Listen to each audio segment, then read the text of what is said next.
नमस्कार सर, मेरा नाम राजू है। आज का टॉपिक है कि 1 लाख रुपया का अगर 20 लाख हो गया तो इस मार्केट गिरावट में उस पोर्टफोलियो का क्या हाल होगा। वो 20 लाख रुपया अभी कहाँ आ गया होगा। तो इसको ऐसे समझते हैं कि 1 लाख रुपया लगाया, 20-21 साल बिता दिया तो पैसा मान लेते हैं कि उनका पोर्टफोलियो 20 लाख हो गया। फिर मार्केट गिरना शुरू हुआ, लगभग 2 साल बीत गए। सितंबर 2024 में मार्केट हाई पे था, तब पोर्टफोलियो का हाल कुछ और था। पीछे से पोर्टफोलियो चलता आ रहा था, सब कुछ हरा हरा लग रहा था। तो जैसे ही गिरावट आया, सब कुछ खत्म खत्म सा लग रहा है। तो अभी ऐसा क्या स्थिति होगा। तो एक फंड का नाम है एसबीआई मिड कैप। इस फंड को यहाँ पे चुना है एसबीआई मिड कैप को। 2005 से ये शुरू हुआ था। किसी ने 1 लाख रुपया यहाँ इन्वेस्ट किया। 2005 से लेके अब तक 2026 तक अभी तक इसने पैसा बनाया 20,86,000। 15.57% का रिटर्न अभी मिला है। लेकिन ये पैसा जब मार्केट हाई पे था, कैसे हाई जानेंगे, सेंसेक्स पे यहां जाइए और ये 27 सितंबर 2024 में हाई पे था, ये 85,500 इसके लगभग था। और अभी जो है ये 74,000 पे दिख रहा है। 27 सितंबर 2024 जब मार्केट लाइफ टाइम हाई पे था तो उस 1 लाख का वैल्यू था 24,90,000। 17.91% का रिटर्न जनरेट करके उस समय तक दिया था। 24,90,000, 25 लाख मान लेते हैं। लेकिन आज गिरावट में ये 20,86,000, 4 लाख, 4.25 लाख डाउन है। यही अंतर है कि जब लाइफ टाइम हाई था 1 लाख का 20 लाख, 25 लाख जो भी बना था, उसमें से 4.25 लाख कम है। जो रिटर्न 15.57 अभी दिख रहा है गिरावट के बाद, उस समय ये 17.91% का रिटर्न दिख रहा था। इसके कैश फ्लो में जाके आप और भी ज्यादा अध्ययन कर सकते हैं। तो इसी तरह से आप अपने फंड का भी, जो भी आपने फंड सेलेक्ट किया है, यहां तो मैंने एसबीआई सेलेक्ट किया है, इसमें आप कुछ भी सेलेक्ट कर सकते हैं। Motilal, Mirae Asset, NJ, SBI mutual fund, Sundaram, HDFC, Axis, कुछ भी सेलेक्ट कर सकते हैं। और जो स्कीम है वो स्कीम सेलेक्ट कर सकते हैं और देख सकते हैं कि पीछे क्या था। मतलब हो सकता है कि आप सितंबर 2024 से ही स्टार्ट किए होंगे, लेकिन 5 साल 7 साल पीछे जाके देखिए कि ये फंड कैसा किया है। तो आपका थोड़ा सा डर मिटेगा और ये जो गिरावट देख रहे हैं चालबाजी, वो धीरे धीरे पता चलेगा कि ये हमेशा ऐसे ही क्रिएट किया गया है सीन। चाहे 9/11 में, चाहे कोरोना काल में, उससे भी पहले, बीच में, जब भी हुआ है इसी तरह से सीन क्रिएट किया गया है। अब यहाँ पे कुछ कमेंट्स को लेते हैं। सर मुझे 70 लाख व्हाइट मनी आने वाला है, 70,000 रुपए पर मंथ के लिए कहाँ इन्वेस्ट करें। हाइब्रिड एग्रेसिव फंड चुन लीजिए। 14 नंबर में जाएंगे, स्टार एसआईपी में 70 लाख है। एक बार भी नहीं लगाना है, 10 महीने के अंदर आप धीरे धीरे करके पैसा लगा देंगे। 3-4 फंड यहां बता रहा हूं। जब 70 लाख जमा हो जाए उसके बाद एचडब्ल्यूपी आप 42,000 कर सकते हैं। लेकिन आप कहते हैं 70,000 चाहिए, तो उसके लिए आप 2 साल 3 साल और वेट कीजिए, उसके बाद 70,000 पर मंथ ले सकते हैं। उदाहरण के तौर पे फंड है SBI equity hybrid, ICC equity and debt, HDFC hybrid equity, DSP aggressive. ये 4 फंड में आप बराबर बराबर करके पैसा डाल दीजिए। एक बार में नहीं डालना है, 8-10 महीने के अंदर डालिए। जब पूरा हो जाए तो उससे आप थोड़ा कम, 12% साल का बोल रहे हैं, 1% मंथली बोल रहे हैं, 70 में 70,000, ऐसा नहीं, उससे कम लेना है। अप्रैल 2026 में मुझे 11 लाख मिलने वाला है पीपीएफ से, ज्यादा रिस्क नहीं लेना चाहता हूं, कौन सा फंड में इन्वेस्ट करूं 7 साल के लिए। 7 साल से थोड़ा सा आगे भी बढ़ सकते हैं। मल्टी कैप और फ्लेक्सी कैप 11 लाख रुपया करके 4 फंड में आप 2 मल्टी कैप, 2 फ्लेक्सी कैप, जिसका एम ज्यादा है उसमें इन्वेस्ट करके छोड़ सकते हैं। धीरे धीरे करके भी 4-5 महीना, 6 महीने का आप ड्यूरेशन में सारे पैसे को एवरेज करके आप लगा सकते हैं और 7 साल, 8 साल, 9 साल के लिए आप छोड़ के रख सकते हैं। एचडब्ल्यूपी के लिए इन्वेस्टमेंट करना हो तो मुझे मल्टी कैप, फ्लेक्सी कैप अच्छा होगा या हाइब्रिड फंड। अगर मल्टी कैप और फ्लेक्सी कैप में रखते हैं, 4-5 साल के बाद लेना है तो मल्टी कैप, फ्लेक्सी कैप ठीक है। इमीडिएट चाहिए तो हाइब्रिड फंड है। इमीडिएट में भी अभी बोल रहा हूं 6-7 महीना, 10 महीना लगाइए, उसके बाद ही पैसा लेना है। ज्यादा समय है तो मल्टी कैप और फ्लेक्सी कैप सही रहेगा। अब यहाँ पे इन्वर्टेड कॉमा में कुछ चालबाजियों को समझते हैं कि ब्रिटिश इंडिया 1818 एक्ट बनाया और कहा कि जितना भी सोना चांदी आपके पास है हमें दे दो और 10-10 रुपया का कागज ले लो। 1 तोला सोना दे दो और 10 रुपया का कागज ले लो, और वादा करता हूँ, प्रॉमिस करता हूँ, गवर्नर का प्रॉमिस है कि 10 रुपया का कागज लौटाओगे तो 1 तोला सोना दे दूंगा। 10 रुपया में 1 तोला, तो 1 तोला चांदी का सिक्का दूंगा। चांदी का 1 तोला 1 रुपया, सोने का 1 तोला 10 रुपया। तो हम लोगों ने भरोसा करके, गोली की नोक पर के, अंग्रेज राज कर ही रहा था इस समय, तो सब डर से दे दिए। और उसके बाद जब कागज लौटाते थे तो 1 तोला दे भी देता था, बेईमानी नहीं करता था। भरोसा जीत लिया और सारा जमा कर दिए। जब सब जमा हो गया तो 1862 में एक्ट चेंज किया, बोला अब से 7 ग्राम दूंगा, जो इतना मांगो उसको मारूंगा गोली, धाए, और डर गए, 7 ग्राम चलने लगा। फिर 1940 में अब आरबीआई का गठन हो गया। अब 10 रुपया का कागज देते थे तो 2.6 ग्राम मिलता था। बेईमानी नहीं करता था, इतना तो देता था।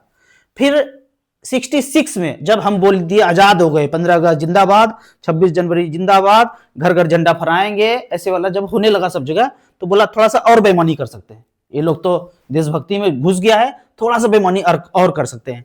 तो बोला अब 10 रुपए का कागज लौटाओगे तो 1.1 ग्राम। फिर मनमोहन वित्त मंत्री थे, बोला अब तो पूरा ही बेईमानी कर सकते हैं, ईमानदार सिख को लगा दिए हैं, इसके आड़ में सारा बेईमानी कर सकते हैं, तो अब कुछ भी कागज लौटाओगे तो कुछ भी नहीं दूंगा, 0-0। अब इस 0-0 का मतलब थोड़ा सा और गहराई में घुस के समझते हैं। जब 0-0 कर दिया आरबीआई, यहाँ पे बोला अब नोट छापने के लिए हमें कुछ जरूरत नहीं है, कितना भी छाप सकते हैं। तो यहाँ पे बचपन में हम लोग एक गेम खेले ना, सारे बच्चे खेले, आधा पादा कौन पादा, ये खेले ना। तो आरबीआई बीच में यहाँ बैठा हुआ है और चारों तरफ कंपनी को लगा दिया है। ये कंपनी कोई भी हो, ईस्टइंडिया.com का बदला हुआ नाम है, नाम बदल दिया है। तो ये खेलता है आधा पादा कौन पादा, बाबा जी का घोड़ा पादा। तो अदानी बोलता है पो, बोला 2 लाख करोड़ तुम खरीद लो सारा एयरपोर्ट। फिर खेलता है आधा पादा कौन पादा, बाबा जी का घोड़ा पादा। रिलायंस बोलता है पो, बोलता है लो 5 लाख करोड़, हिंद महासागर का तेल तुम्हारा, गैस तुम्हारा, अब सिलेंडर बेचो, 1000 में बेचो, 2000 में बेचो, पेट्रोल बेचो, 80, 90, 100, 200 कितना बेचना बेचते रहो। फिर 3 महीने के बाद क्वार्टरली मीटिंग किया, बीच में बैठा, बोला आधा पादा कौन पादा, बाबा जी का घोड़ा पादा। बोला टाटा को 5 लाख करोड़, बोला झारखंड का, छत्तीसगढ़ का खदान खरीद लो, लोहा तांबा एल्युमिनियम सब खरीद लो, खरीद के 1 रुपया टन चाइना भेजो, यहाँ कोई कंपनी मत खोलना, वहां सब भेज दो। बाजार कीमत पे अगर बेचा जाए ना एल्युमिनियम, लोहा, कोयला, तांबा, सिर्फ बाजार कीमत पे हर एक व्यक्ति को 1 लाख रुपया महीना घर में आएगा, कुछ करने की जरूरत नहीं है। वो ऐसे नहीं वर्ल्ड बैंक सब अमीर बन गया, गैंग बन गया, सारा का सारा माल ऐसे ही जा रहा है। फिर 3 महीना के बाद आधा पादा कौन पादा, बाबा जी का घोड़ा पादा, बोला मारुति सुजुकी, इनको दे दो 2 लाख करोड़। अब जहां जहां वो जमीन खरीद रहे हैं इसी पैसे से, कागज से सब जगह जमीन खरीद रहे हैं। फिर 3 महीना के बाद यही गाना दोहराते हैं, बोला जीएमआर इंफ्रा को 5 लाख करोड़ या 2 लाख करोड़, 50,000 करोड़ दे दिया, बोला सारा हाईवे अब तुम्हारा। जब इसको पैसा नहीं दिया था तब भी रोड था, तब चलते थे, फ्री चलते थे। अब इसको दे दिया तो मालिक ये बन गया। अगर ये पैसा आधा पादा खेल करके मुझे दे देता, ये सामने कैमरा मैन को दे देता, जितने लोग व्यूअर्स हैं उसको दे देता, बोला तुम ही बना लो हाईवे, तो मालिक हम होते, हम टोल नहीं लेते, देश के ही लोग चल रहे हैं ना, टोल नहीं लेंगे। फिर धीरे धीरे करके आधा पादा कौन पादा, डीएलएफ को दिया, गुड़गांव बसाया, तो गुड़गांव जहां बसा हुआ है वहां गांव था, किसान था, खेत था। ये वाला पैसा जब इसको मिला तो फेंका, 1 करोड़ में जमीन दे दो, 2 करोड़ में दे दो, 5 करोड़ में दे दो, 10 करोड़ में दे दो, सारा बीघा खरीद लो, अब बना दो बिल्डिंग, अब बेचो उसको 1 करोड़, 2 करोड़, 5 करोड़ में फ्लैट बेचो।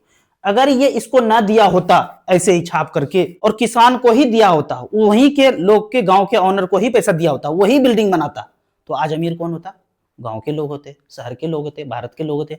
अभी कौन है? ईस्टइंडिया.com का फैक्ट्री है, कंपनी है, वो मालिक है। और ये बीच में आधा पादा हर 3 महीना में खेलता जा रहा है। आने वाले 2 साल में देखेंगे कि अदानी रेलवे खरीद चुका है। कैसे? तो जब 6 महीना साल भर के बाद फिर से ये आधा पादा खेलेंगे, बोला 5 लाख करोड़ अदानी को। अदानी बोला ये 5 लाख करोड़ लो, सरकार के तिजोरी में डाला, रेलवे उसका। आप जानते हैं कि पैसा ऐसे छापा तो महंगाई बढ़ेगा, ऐसे नहीं पैसा छाप सकते हैं, ऐसे थोड़ी छाप सकते हैं, जितना सोना रखते हैं उतना छापते हैं। अच्छा, और ऐसे छाप लेंगे तो महंगाई आ जाएगा। महंगाई तो दिख ही रहा है ना, इसका मतलब कहीं ऐसे तो नहीं छाप रहा है, ये ऐसे ही छाप रहा है। 0-0 का मतलब ये हुआ। अब यहाँ पे इस फोटो को और अच्छे से समझिए। 1600 शताब्दी तक हम सोने के सिक्के, चांदी के सिक्के में लेन देन करते थे। 10 रुपया सोने का सिक्का, 1 रुपया चांदी का सिक्का। जब ईस्टइंडिया.com आया 1600 शताब्दी के बाद, सब सोना चांदी ले लिया, उसके बोला कागज ले लो। जो जो विरोध किया इसका उस समय, हिटलर विरोध किए, सुभाष चंद्र बोस जी विरोध किए, जापान विरोध किया, जो जो विरोध किया, वर्ल्ड वार 1 और 2 का नाम दिया और सबको खत्म किया गया, सब खत्म। वर्ल्ड वार 3 में बोलता है कौन कौन विरोध करोगे, ये कागज हटाऊंगा और डिजिटल सब कुछ होगा। जो जो विरोध करोगे वर्ल्ड वार 3 में उसको ऊपर भेजा जाएगा। कैसे भेजेगा ये बताता हूं। हमने जो आधार कार्ड बनाया है इसका डाटा टेररिस्ट कंट्री अमेरिका और इजराइल के पास है, सारा बायोडाटा इसके पास है। मेरे आंख का रिकॉग्निशन, फेशियल रिकॉग्निशन, थंब, सब कुछ इसके पास है। अब वो एक छोटा सा ड्रोन छोड़ेगा जिसमें 3 ग्राम का गोली होगा और वहां से छोड़ देगा उसको, टेररिस्ट कंट्री इजराइल से। उसके बाद वो ढूंढते हुए हमको आएगा और हमको यहाँ पे मारेगा खट। एक वीडियो देखते हैं। Just like any mobile device these days, it has cameras and sensors, and just like your phones and social media apps, it does facial recognition. Inside here is 3 grams of shaped explosive.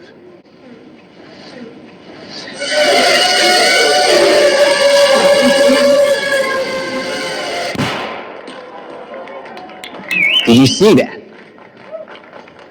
That little bang is enough to penetrate the skull and destroy the contents.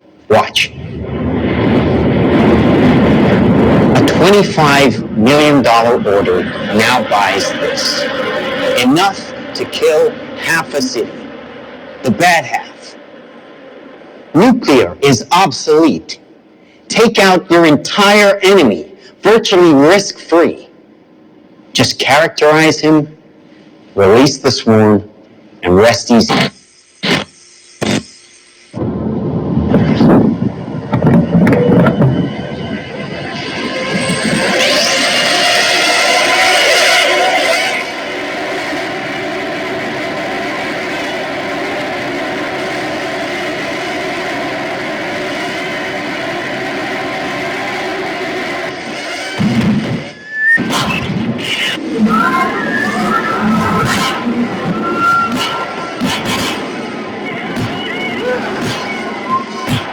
आपने video में सुना होगा bad guys को खत्म करना। Bad guys कौन है?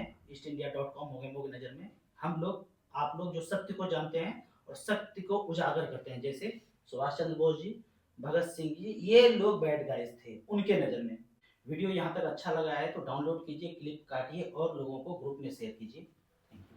अगला कमेंट्स कंटिन्यू करते हैं। स्मॉल कैप से भरोसा उठता जा रहा है, मोगेम्बो तो पूरा जान मार के ही छोड़ेगा। ऐसा कुछ भी नहीं है, डरना बिल्कुल नहीं है, कंटिन्यू बने रहना है, यही टेस्टिंग है। अगर आपने ये सच मान लिया, सब कुछ जो ड्रामा टीवी पे चल रहा है, फिर तो आप वेल्थ क्रिएट नहीं कर पाएंगे। जहां भी इन्वेस्टमेंट है आपको कंटिन्यू रखना है। अगर किसी व्यक्ति ने जनवरी 2025 में 20 लाख रुपया म्यूचुअल फंड में जमा करवाया था और एचडब्ल्यूपी किया, तो अब कितने पैसे बचे हुए हैं, ये तो आप खुद से कैलकुलेट कर सकते हैं। StarSFP.in में जाइए, एचडब्ल्यूपी सेक्शन में, कि मान लेते हैं कि 1 करोड़ पे इन्वेस्ट किया, 60,000 पर मंथ लिया जनवरी 2025 में, और 2026 ये चल रहा है, तो 1 करोड़ रखा, 60,000 लिया, तो पेंशन 9 लाख रुपए ले चुके हैं, बैलेंस बचा है 92,97,000, 1 करोड़ से कम है।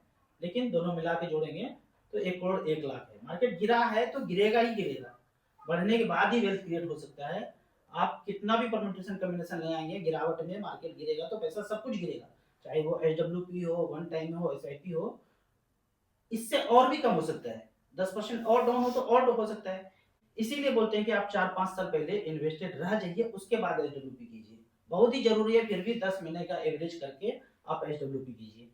संविधान सिर्फ एक किताब नहीं है, यह भारत के शोषित, वंचित और कमजोर वर्गों को सुरक्षा कवच प्रदान करता है। मैंने पिछले वीडियो में बोला था 1935 का एक्ट पास हुआ था इंग्लैंड से, वही संविधान है, उस पर नाम बाबा साहेब का जोड़ दिया। अगर आप बोलते हैं कि संविधान वो है कि शोषित, वंचित और कमजोर वर्ग को सुरक्षा देता है, तो 80 करोड़ लोग गरीब कैसे हो गए? आप कहते हैं कि आप कैसा चाहते हैं, हम वैसा चाहते हैं कि 80 करोड़ लोग गरीब बचे ही नहीं, वो भी अदानी अंबानी हरामखोर की तरह सुखमय जिंदगी जी सके। इसको बोलते हैं अपना संविधान। और ऐसा था जब अंग्रेज यहाँ नहीं आया था, 1600 शताब्दी के पहले ऐसा ही था। हर व्यक्ति अपने आप में अदानी या रिलायंस के जैसा था।